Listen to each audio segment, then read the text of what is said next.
what's going on, everybody? My name is Brad Edwards, and today I'm going to be talking to you guys a little bit about macro photography. Hopefully I can help you out with purchasing your equipment and also give you a few tips for once you get home. Alright, so the first thing you're probably wondering is which lens should you buy? Well, on macro lenses, don't be afraid to buy third-party lenses. They typically rival the camera manufacturer lens really close. Like it's hard to tell. I owned a Tokina 100mm macro that was phenomenal. The colors, the bokeh, everything about it was just great. The top end stuff from the manufacturers, the camera manufacturers, are usually a little bit better. They're usually a little sharper. The colors are a little brighter. But yeah, so don't hesitate to buy a third-party lens, and you can pick them up on the used market quite a bit cheaper than a Canon, Nikon, Sony macro. The first thing you're going to want to do is set the diopter on your viewfinder. I'm not going to go into a lot of detail about this. I made another video which you can check out right here. Click the link and it'll take you to a whole walkthrough how to set the diopter on your viewfinder.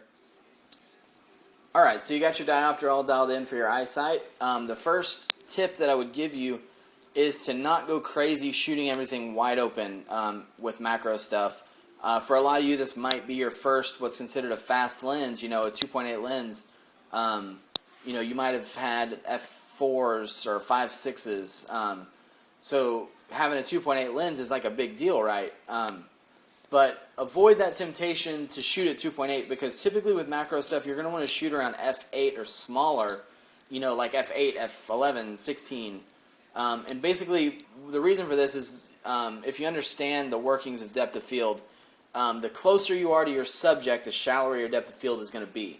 So, even shooting at f8, if you're a mere 6 inches away from your subject, your depth of field is already going to be like super thin. So shooting at 2.8, you're just going to have like a pinpoint of focus, which can be really cool depending on the situation. But for most stuff you're going to want to shoot, you're going to want to at least get the whole subject in focus. And I mean, we're talking millimeters here as far as what one f-stop can do. So I would start shooting at f8 and work from there, see how your pictures turn out. But what that means is you're going to need a lot of light. If you're shooting outdoors in daylight, it shouldn't be a problem.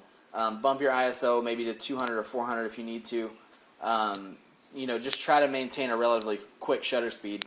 If you're shooting indoors, you're almost always going to need a tripod if you want to shoot at f8 or smaller.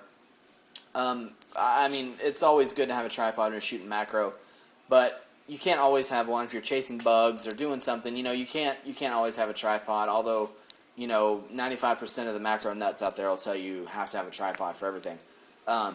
But I don't believe in that. I don't know that I've ever had my macro attached to a tripod because I'm typically chasing something, chasing a bee or a butterfly. Definitely, just try to shoot at f8. Don't avoid the urge to shoot at 2.8 early. Once you understand your lens more and understand the workings of it, feel free to jump right in and start shooting 2.8. If you think it'll make the subject look cool or make the picture look better. But just to try to avoid it early on. Alright, so the next thing is definitely don't be afraid to manually focus the lens. Most macros have a very long travel just due to the fact that they can typically focus from anywhere from like 3 to 6 inches to infinity. So it's got a long travel in there. Don't be afraid to manually focus it. You can also get a lot more precise that way. And that goes back to having the diopter set just right for your eyesight because if it's off, your manual focus is going to be off as well. But don't be afraid to manual focus. You don't want to miss a shot because you're waiting on your autofocus to lock in because it's traveling from infinity now all the way up to 6 inches.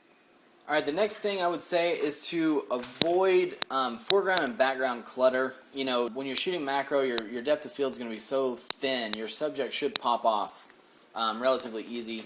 Also try to use contrasting colors in the background. If you don't know what that is, just Google image color wheel, and the colors on the opposite sides of the color wheel are contrasting, and it means they complement each other very well when used together. So try to use contrasting colors in your picture, and just eliminate just random clutter that draws attention away from your subject. All right, the next tip I would have is to definitely not be afraid to use external flash or other sources other than natural lighting. When you're shooting at f8 or smaller, you're going to need a lot of light to get those exposures right. So definitely, like I said, don't be afraid to pop some external flash on there. They make some really, really amazing macro-specific lighting kits. All different brands. The manufacturers make one that screw onto the filter rings on the front of the lens, and they'll have a ring light or 2 lights or 3 lights that you can move around, and they're specifically made for macro. So check into those. They're a little pricey, but if you have an off-camera flash system already set up for portraits or whatever, don't be afraid to use those, because you will need as much light as you can get with macro stuff in order to get a good exposure or a decent shutter speed. So definitely try it, experiment with it. It's a lot of fun. Anything off camera is fun, flash-wise. But it can also really, really help and make your macro life a lot easier if you're going to be shooting in one specific area. So definitely try that. All right, the last tip is basically just to get creative. Macro is one of the few subject matters where, you can make anything interesting. You can't shoot with a 7200 and shoot a picture of a ratchet, and it may not be able to look cool, but with a macro lens, you can get in there and get super close and get, maybe just the handle of the ratchet where the grooves are, or, with macro, you can make anything look really, really cool. So don't be afraid to take pictures of just anything you have around the house. Your dog's fur. You could take pictures of anything and it looked really cool. And that was one of my most favorite things with macro, is just that, anything you have laying around is potential subject matter, which isn't always the case as far as your other lenses go, because it's hard to make a bag look interesting, at 70 millimeter, from 4 feet away. So definitely don't be afraid to experiment and just have fun. Most of all, have fun. If you have any other questions or anything, you can just post them in the comments below or on our channel. I'll try to answer them. I know that I definitely didn't get to everything here, but just let me know if there's anything that I didn't get to or didn't answer that you may still have a question about, and I will definitely try to get back to you as quick as I can. Alright, well, thanks a lot for watching, and I hope this helped you out.